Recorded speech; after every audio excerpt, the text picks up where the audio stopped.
خطاب کے لیے میں ملتمس ہوں جناب حضرت علامہ مفتی نور ہاشم سعیدی صاحب سے کہ آپ تشریف لائیں اور اپنے مواعظ حسنہ سے مستفید فرمائیں. قیامت سے پہلے دو چار نعرہ لگائیے. نعرہ تکبیر، نعرہ رسالت، نعرہ رسالت، تاجدار ختم نبوت،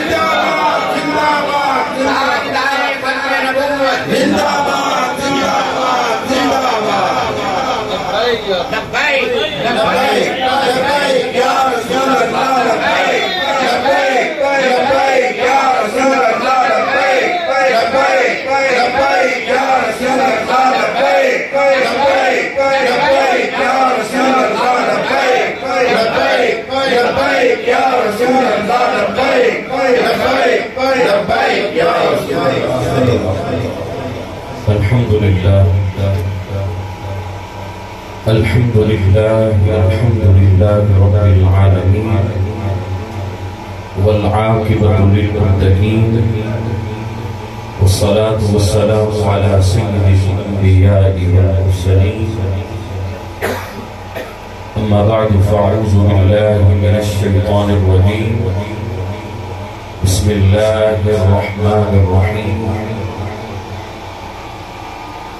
اذ يقول لصاحبه لا تحزن ان الله معنا. صدق الله العظيم وصدق رسوله النبي الكريم الامين. قال الله تبارك وتعالى في شان حبيبه مخبرا وآمرا ان الله وملائكته يصلون على النبي يا ايها الذين امنوا صلوا عليه وسلموا تسليما. اللهم صل على سيدنا ومولانا محمد معدن الجود والكرم والحلم والكرم وآله وبارك وسلم. الصلاة والسلام عليك يا سيدي يا رسول الله. الصلاة والسلام عليك يا سيدي يا حبيب الله وعلى آلك وأصحابك يا سيدي يا نور الله. اللهم رب اشرح لي صدري ويسر لي أمري واحلل عقدة من لساني يفقهوا قولي. مولاي صل وسلم دائما أبدا على حبيبك خير الخلق كلهم.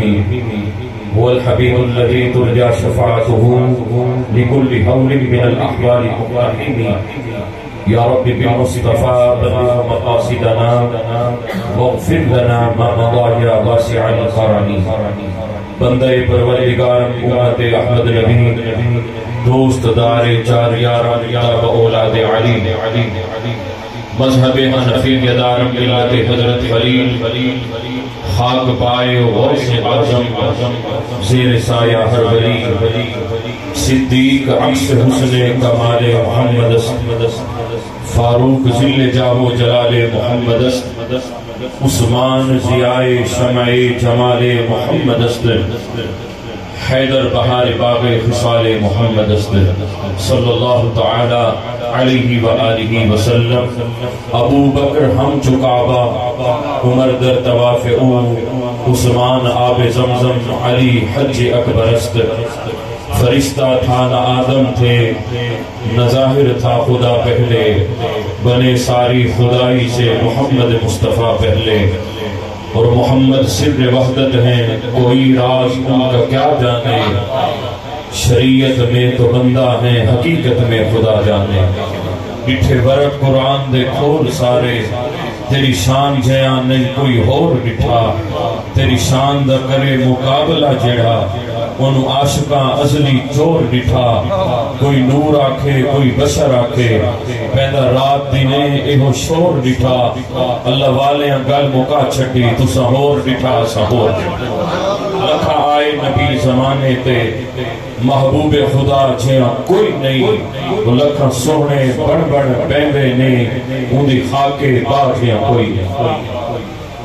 تمام حمد و ثنا تعریف و توصیف اللہ جل مجدہ الکریم کی ذات بابرکات کے لیے جو خالق کائنات بھی ہے اور مالک ارض و سماوات بھی. اللہ جل وعلا کی حمد و ثنا کے بعد درود لامحدود اس حبیب الاولاق پر جن کو اللہ نے خاتم المرسلین رحمت للعالمین جان کائنات روح کائنات اور مقصود کائنات بنا کر بھیجا. حمد و صلات کے بعد اللہ کی بارگاہ میں دعا ہے اللہ تعالی ہمارا ماہانہ محفل 11ویں شریف بسلسلہ صدیق اکبر رضی اللہ تعالی عنہ کی افضلیت و عظمت میں حاضر ہونا قبول و منظور فرمائے۔ اللہ تعالی ہمارے شیخ مکرم حضرت پیر سید عرفان احمد شاہ صاحب المعروف نانگا مسجد سرکار تجل عاطفت ہم سب کے سروں تک ہمیشہ قائم و دائم فرمائے۔ اللہ تعالیٰ آپ کے فیضان کو چہاردان عالم میں ہمیشہ جاری و ساری فرمائے۔ اللہ تعالیٰ اس آستانے پر ہمیشہ اپنا رحم و کرم نازل فرمائے۔ اللہ تعالیٰ آنے والوں کو ہمیشہ خیر و برکات عطا فرمائے۔ الہی تاب ابد آستان یار رہے، یہ آسرا ہے غریبوں کا برقرار رہے۔ میری زندگی کا تجھ سے یہ نظام چل رہا ہے، تیرا آستان سلامت میرا کام چل رہا ہے۔ یہاں ہم آتے ہیں الحمدللہ، یہاں ہماری روحانی تربیت ہوتی ہے، کیونکہ اللہ والوں کی بارگاہ میں ہمیشہ انسان اپنی روح کو جلا بخشنے کے لیے آتا ہے، اس کی روحانیت کی آبیاری وہاں پر ہوتی ہے۔ حضرت ذی وقار اللہ عز و جل نے قرآن پاک میں فرمایا کما ارسلنا فیکم رسولا منکم یتلو علیکم آیاتنا ویزکیکم، ہم نے تم میں اپنا رسول بھیجا یتلو علیکم آیاتنا، جو تم پر ہماری آیات بینات کی تلاوت فرماتا ہے، وَيُزَكِّيكُمْ اور تمہیں پاکیزگی عطا فرماتا ہے، تمہاری روحانیت کو۔ ایک ہے انسان کا جسم اور ایک ہے جسمانی غذا اور ایک ہے روح اور روحانی غذا۔ جسم کو اگر کھانا اور پانی نہ دیا جائے تو جسم جو ہے وہ نحیف ہونے لگ جاتا ہے۔ تو صاحبان ذی وقار اسی طرح روحانی بھی جسم ہے، روح کو اگر خوراک نہ دی جائے، روح کی خوراک یہ کھانا پینا نہیں ہے، روح کی خوراک قرآن پاک کی تلاوت، ذکر اللہ اور ذکر النبی صلی اللہ علیہ وسلم۔ تو یہاں آستانوں پر جب ہم حاضر ہوتے ہیں اپنے بزرگوں کی بارگاہ میں، تو ہماری روحانیت کی آبیاری وہاں پر ہوتی ہے۔ اب ذرا غور کیجئے، ہمارے آقا و مولا حضرت محمد مصطفیٰ علیہ السلام صحابہ کی روحانی تربیت فرمائے۔ وہ کس طرح؟ ایک مرتبہ حضرت عبداللہ بن حنظلہ رضی اللہ تعالی عنہ گھر سے باہر نکلتے ہیں اور آواز لگاتے ہیں کہ حنظلہ تو منافق ہو گیا، ہائے حنظلہ منافق ہو گیا۔ سامنے صدیق اکبر رضی اللہ تعالی عنہ آئے، وہ صدیق جو یار غار مصطفیٰ، جو راز علماء فرماتے ہیں حضور کا سایہ نہیں تھا، لیکن یہ صدیق میرے آقا کا وہ غلام ہے جو میرے آقا کے ساتھ سایہ بن کر چلا۔ سایہ کی معنی حضور کے ساتھ ہر وقت صدیق اکبر رہا کرتے تھے۔ میرے آقا کے سفر میں، حضر میں صدیق اکبر رضی اللہ تعالیٰ اب سامنے صدیق اکبر آئے، سنا حنظلہ کہہ رہے ہیں حنظلہ منافق ہو گئے۔ حنظلہ یہ کیا کہہ رہے ہیں؟ کہا صدیق میں منافق ہو گئے، کس طرح؟ کہا صدیق اکبر جب میں رسول اللہ کی بارگاہ میں ہوتا ہوں ایمان کا لیول کچھ اور ہوتا ہے، لیکن جب گھر آتا ہوں وہ لیول نہیں ہے۔ تو یہ ایمان کا بدلنا گویا کہ نفاق نہیں اور کیا؟ مسجد میں اور طرح کا ہوتا ہوں، لیکن جب گھر آتا ہوں صاحبان ذی وقار اگر ہم غور کریں تو کچھ کیفیت ہمارے ساتھ بھی ہوتی ہے، ذرا غور کیجیے۔ تو صدیق اکبر رضی اللہ تعالیٰ عنہ فرمانے لگے اے حنظلہ یہی مسئلہ تو اکثر کے ساتھ رہتا ہے، تو چلو چلتے ہیں طبیب اعظم کی بارگاہ، حکیم اعظم کی بارگاہ، رسول اللہ صلی اللہ علیہ وسلم کی بارگاہ میں مسئلہ تمہارا ہے، لیکن ہر ایک کا مسئلہ حل ہو جائے۔ صدیق اکبر لے کر چلتے ہیں حضرت حنظلہ کو حضور کی بارگاہ میں۔ حضرت حنظلہ عرض کرتے ہیں یا رسول اللہ حنظلہ تو منافق ہو گیا۔ میرے نبی نے فرمایا کس طرح؟ حنظلہ کس طرح؟ یا رسول اللہ جب آپ کی بارگاہ میں ہوتا ہوں اس وقت تو ایسے لگتا ہے جیسے فرشتوں کا نزول ہو رہا ہو، ایمان ہمیشہ لبریز رہتا ہے، اللہ کی رحمت کی چھماچھم برسات یا رسول اللہ جب گھر جاتا ہوں دنیا داری میں پڑھتا ہوں تو پھر وہ کیفیت نہیں رہتی.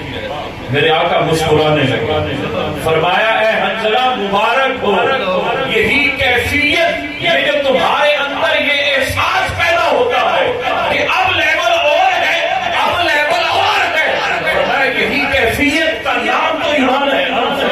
یہی جب احساس تمہیں ہو جاتا ہے اب ایمان کچھ اور ہے, اب کچھ اور ہے. فرمایا ہونا تو اسی طرح چاہیے جس طرح مسجد میں ہو باہر بھی اسی طرح ہو, لیکن فرمایا یہ جو تمہارے دل میں احساس پیدا ہوا ہے اسی کیفیت کو تو ایمان کہتے ہیں. میرے آقا نے وضاحت فرمائی.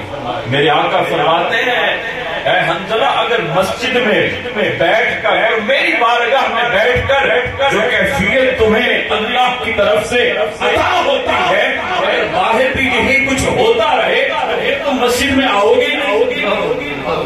بتا کچھ ایسی کیفیات اللہ والوں کی بارگاہ میں ہمیں میسر آتی ہیں جو شیخ مکرم کی بارگاہ میں جو عطا وہ ہمیں گھر میں وہ کیف نہیں, جو کیف و سرور حرم مکہ اور حرم مدینہ میں نصیب ہوتا ہے وہ بھلا یہاں کہیں ہمیں نصیب ہو سکتا ہے. تو حضور نے فرمایا یہی جو کیفیت یہ جو احساس آج ہمارا اصل المیہ کیا ہمیں احساس تک نہیں رہتا ہمارے اندر احساس, ہمارا ضمیر گویا کہ ہمیں ملامت ہی نہیں کرتا کہ تم بدلے جا رہے, گویا ہم مسجد میں اسی طرح اور باہر بھی اسی طرح ہوتے.